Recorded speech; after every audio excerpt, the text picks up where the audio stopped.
Welcome to the In Shape Fitness Show. I'm Coach Kim. Thank you so much for joining me. Today we are doing a core workout, and I'm going to be telling you a story about Darwin's core workout when he was in the Galapagos Islands doing all of his research back in the early 19th century or mid-19th century. We're going to start with a postural systems check to get your brain and your body ready to move a little bit, and then we're going to be focused mostly on the floor. We're going to be doing not really crunches, but a lot of exercises in a position called prone, and then on your hands and knees. So planks are definitely on the menu, things like bird dog and various moves, moving the body while you're on all fours. Those are active stability building exercises, and we're going to be focused on those, plus some work in hip bridge and some crunches a little bit towards the end while you are actually in hip bridge. But let's start with that postural systems check, because that's how we always begin our workouts at In Shape Fitness. Stand up really tall. Make sure that you're elongating your spine. So the way I describe this to clients in New York is to pretend that you're a marionette and that someone is pulling you up through your head like a string is attached to the top of your head, and elongating yourself, sort of just lifting your body up as you take a couple of deep breaths. Now what I want you to do is think about where your shoulders are. Do a couple of shoulder rolls, couple of forward back rolls, and then you can reverse directions and bring the shoulders forward, and then push the shoulders back. Make sure that your ears line up with your shoulders. That opens your chest. It prevents that pull of the upper muscles of your back, and it helps you respirate properly. When you collapse the chest, you're actually sort of constricting the lung capacity that you have in your body. So take a couple of deep breaths now that those chest muscles are fully open, your shoulders are back, and then think about your hips a little bit. Zip up your tummy muscles, by the way, and tuck in your tailbone. And then think about your hips. Think about your butt sticking out, which is why you want to tuck in the tailbone a little. And then you want to make sure that your hips and your knees and your ankles line up vertically, and that you're pressing into the floor with all four corners of both of your feet. Okay, one more deep breath. Then think about the most appropriate way to get down on the floor. What Americans often do is to bend over, look at the floor, and then bend the back, which is really incorrect unless there are a couple of exercises specifically designed to do that. But when you actually want to get down to the floor, you hip hinge. You lower your body straight down, trying to keep your gaze forward, and then put your hands on the floor close to your feet. And now what I want you to do is to walk your body into a child's pose. Sit your butt on top of your heels. That pressurized development of force through your haunch, which is the combination of your butt and your quads, essentially, and your hips. But sit those hips down on top of your heels, and then drape your torso over your quads, over your thighs, as you walk your hands as far away from your body with your elbows in the air. I see this a lot. A lot of people rest their elbows on the floor when they're in child's pose, but you want to walk your fingers far, far, far away. That stretches out the back. Right, so all of our workouts at In Shape Fitness exercise the muscles in that we're building strength, but we're also working on flexibility, and we start with balance and postural stability. Those concepts all work in concert with one another. It's like a symphony of different movements that do a little bit of everything in order to basically stimulate your body and boost your metabolism and your energy so that you can get through your day in about 20 to 25 minutes. So now we're going to juice up your tummy muscles straight away with a plank for 30 seconds while I begin this story about how Darwin ended up in the Galapagos Islands, first of all, because I think that's actually kind of an interesting story. And then why I actually am calling my book Darwin on the Treadmill, because it relates to our philosophy at In Shape Fitness about how we can learn everything we need to know about the way that the body is supposed to move from stories of characters that have taken place throughout history. We do not need fancy equipment, and we don't need gyms. Keeping your body healthy is really all that you need to be working on. You can do that within the scope of your own physical existence. You don't need a lot of extra stuff, though. In this case, Darwin did end up on a beast, riding a giant tortoise, and that is a really fun story. So you're in your plank. You're going to rest out of your plank now, back into child's pose, and then I'm going to have you go up onto all fours so that I can tell the story. So you can't hold a plank for multiple minutes while I'm telling you this story, but you can definitely go from a cat and a camel to a bird dog, which is where you extend the right arm forward, left leg back, left arm forward, right leg back. So right arm, left leg, left arm, right leg, then upward into downward facing dog, back down to the floor, and repeat. All right, so go ahead and get started with that for the next couple of minutes. You can add, if you want, 10-second planks. Once you finish that cycle, that threesome, add the plank in if you'd like as well.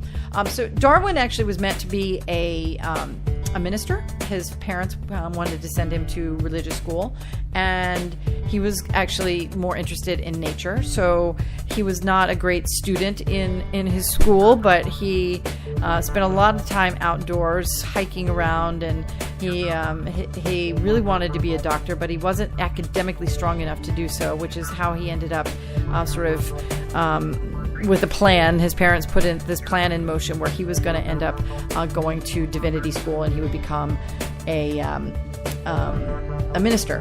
But he got, I think, in a bar or some sort of random meeting, he got to meet the man that would change his life, who was the captain of the HMS Beagle, which went out on an expedition voyage that was going to travel from England to the waters of the South Pacific.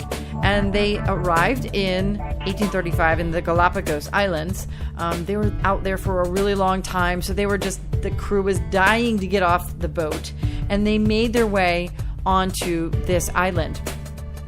And what happened was that they spotted these giant tortoises, and they'd never seen anything so giant or so lumbering, so sort of dominant looking. And so both the crew, Darwin and his crew, and the tortoises themselves were frozen with fear of each other. Right, so they're frozen, and everybody's just sort of watching each other. Actually, the tortoises retreated into their shells, and then the crew just was left there to sort of figure out what these tortoises were going to do next. Okay, now what I want you to do is to go back into a plank, and let's make the plank a little bit harder. So I want you to hold the plank for about 30 more seconds, and then if you're strong enough, I want you to start moving in the plank, meaning lift your butt up, lower your hips close to the floor, and then butt up and then back down. So Darwin, who had been a very inquisitive boy, as I said before, he was really interested in nature. He finally got the fear, it suppressed his fear and got the courage up to tiptoe closer to these tortoises. And, he didn't know what to expect. As he got closer, the tortoise stayed in its shell and didn't move a muscle, just was there frozen. So when Darwin arrived at this sort of really close proximity to this beast, and it was still just inside of its shell, he decided he'd just climb on top of it. And that is what he did. Apparently, to the humor of all of the crew around him, he just climbed right on top of it. And remember, they were a lot bigger than we sort of even understand them to be these days. Some accounts describe the giant Galapagos tortoises to maybe be about as big as a really small one of those tiny little compact cars these days. I don't know the veracity of that statement, but it was big. Okay, now the next thing that you're going to do is rest in child's pose again. Then I want to go back through that circuit where you go from your quadruped position, right? You do one bird dog, which is the right arm and the left leg, and the left arm and the right leg. And then you lift up into downward facing dog. And then you go back down to the floor, but shift your body weight into a push-up position and do 2 push-ups. and then rest in child's pose, and then go back to the bird dog. All right, go ahead and get started. So Darwin is sitting on top of this tortoise, and he's becoming comfortable up there, sort of sitting with his legs astride on either side. And because he believed, later he wrote about this in his diaries, that maybe because the vibrations had ceased around the tortoise slowly extended its legs out from their homes, and his head came out, the tail came out, and very slowly started to move along. Started to move with Darwin on top of it. And thus began Darwin's appreciation for what became a core workout. He wrote about this as well, where he would ride, and he became quite comfortable. They even tried to create some sort of a saddle for the tortoises during the time he was there, where he would ride, and then the next day he would feel inner thigh, butt, hip, and tummy soreness, the fatigue from having to stabilize. Tortoises don't move very quickly, but they're very lumbering, which means that the core strength in your body is having to recalibrate with every step, and that forces a lot of isometric contractions and mini eccentric and concentric contractions, such that he was really getting a workout. All right, now I want you to rest in child's pose one more time.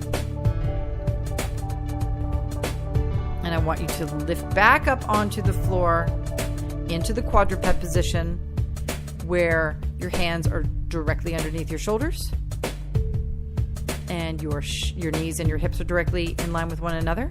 And what I want you to do this time, I've had you lift up into downward facing dog. What I want you to do now is just lift your knees up, maybe like 4 or 5 inches, and then lower them back down to the floor gently. Don't let your knees slam down onto your floor, but lift up and lower down, and lift up and lower down. We're going to do a couple of these, and then I'm going to have you do the reverse of this by starting in downward facing dog and lowering the body and lifting back up. So it's kind of like not a full range of motion in terms of the bend of the knees or the straightening back out of your legs, but we're controlling the body in both directions.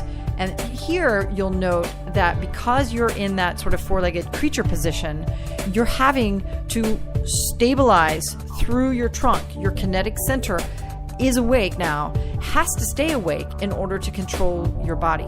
So you've got another 20 seconds. Start in downward facing dog now, and then bend your knees and straighten your legs back out. And bend your knees and straighten your legs back out. Just keep that motion going. You've got another 8 seconds.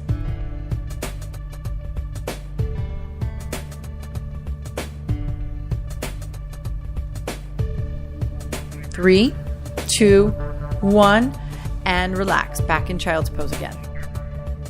Those are hard, right? It's very, very interesting. Now, there's another more advanced move that I think would also be very interesting for you to do. This is much more plyometric in its sort of derivation. So if you don't want to do this exercise, please don't. I don't have a name even for this. I just started doing it myself most recently, as I have done more and more work in functional exercise and more on sort of daily movements that don't tax your body so much that you need a rest day, because my philosophy is that you need to do something every day. I spend a lot of time on all fours, and I find that very interesting because as humans, we're bipedal. We're the only bipedal mammal that does not have a tail. There is something sort of mechanically ingenious about the way that our human bodies take shape and are formed, but because of our sedentary lifestyles, we have really taken advantage of the biomechanics that we have naturally, and we're sort of evolving almost within the generations that we've seen our epidemics of obesity and the sedentary lifestyle effects with disease on the inside of our bodies. All of that really needs to change. And I'm finding that it's a lot easier to do that, to get your heart rate up and to really move around and activate some of the muscles that need a lot of the help. The core muscles are definitely one of those if you are moving around like a creature on all fours. So I'm going to have you move around a little bit. What I want you to do is to do this exercise that I talked about before, where you lift up those knees. So you're in quadruped, you lift up the knees a few inches. And now what I want you to do, if you can, is to bounce up off the floor with your feet as well. And then you land on the balls of your feet and your toes. And then you put your knees back down gently. So it's a little bit of a hop. It's almost like a two-legged donkey kick, right? A double-legged donkey kick. But you don't need to kick up and out super, super high. You just want to kick those feet up. Add that plyometric, that stimulation of the neurotransmitters that reside in your feet, which is another excellent way to build overall metabolic efficiencies for your body. Sustainable exercise regimen includes these types of exercises. You can rest out again in child's pose if you like. And we're going to do one more series or one more 60-second circuit here where we do a little bit of a variation. So what I want you to do now is to drop into a plank for 10 seconds. Then you're going to lower your knees, lift your body up onto your hands, lift up into that double-legged donkey kick, or the just the knee lift and then back down. Do that 3 times. Then lift up into a push-up position, do 2 push-ups, and then go back to child's pose. Do that, just that cycle, that circle of movement 3 times, and then we're going to turn you over, and I'm going to get you into hip bridge position so that we can finish up with a couple of other exercises that build strength in your core, the front of your the rectus abdominis, so the front muscles in your body, as well as your hip muscles, and then we'll activate the hamstrings and your glutes. When you do the hip bridge correctly, that also builds lower core strength as well. So while you're getting through that last circuit of exercises facing the floor, the other component I wanted to tell you about has to do with the treadmill, because the treadmill, Darwin on the treadmill, or Darwin never using the treadmill, really should be the name of my first book. And it starts with this very interesting fact that the treadmills, of course, none of the willful exercise stuff that we do now as sedentary adults was around 100 years ago. It really just wasn't. Bottom line, we've invented the problems and we've invented the solutions to our health crises in these last few decades. So now if you're lying on your back, your hands are beside your body with your palms facing down and your knees are bent. Your feet are hip width apart. Your toes do not turn out but are straight. And then your heels are close enough to your butt such that when you lift your butt up into the air, your ankles and your knees line up vertically. So just take about 20 seconds, breathing deeply, getting into this position, thinking about the adjustments that you need to make. You don't want to arch your back, tilting your pelvis, but keep your back flat, keep your tummy muscles engaged, and take a couple of deep breaths. Treadmills were actually invented for the movement of water and grains, and in some cases the bellowing even of air. Records highlight the use of things like cows and oxen or what have you moving in a circular motion to power early industrial activities. And this is the birth of the idea of a treadmill. All these different designs, even George Washington, actually, if you ever go visit Mount Vernon where George Washington lived, there is this circular stall where he had horses running in a circle to mill, shuck the grain so that he could send it over. Well, he did various things with it, but part of it was for rye, the use of his distillery.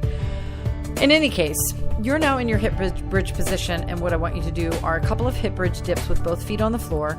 The one thing I want to caution you about is that when your toes come up off of the floor, your quads and your lower back are doing all of the work. If your toes are down, your butt is engaged and your hamstrings help do some of that work, but your hips are stabilizing your body, and you want to inhale on your way down, you want to exhale as you lift back up. So by the time a rudimentary version of a human treadmill was actually invented in the 20th century, its first use was to torture people, and that is a true story. That early human treadmills were actually conceived by a British engineer, who observed that the idle existence of nearby prisoners was not a satisfactory way to pass the time. So they created these devices for them to do work in their prisons and to torture them. Okay, now what I want you to do is to isolate one leg with the hip bridge position. So if you're a right-handed person, you should think about the stability of your right leg as you lift the left foot up off the floor. And hold it there. You can either tap the floor gently with your left foot or just hold it up in the air and take 5 deep breaths.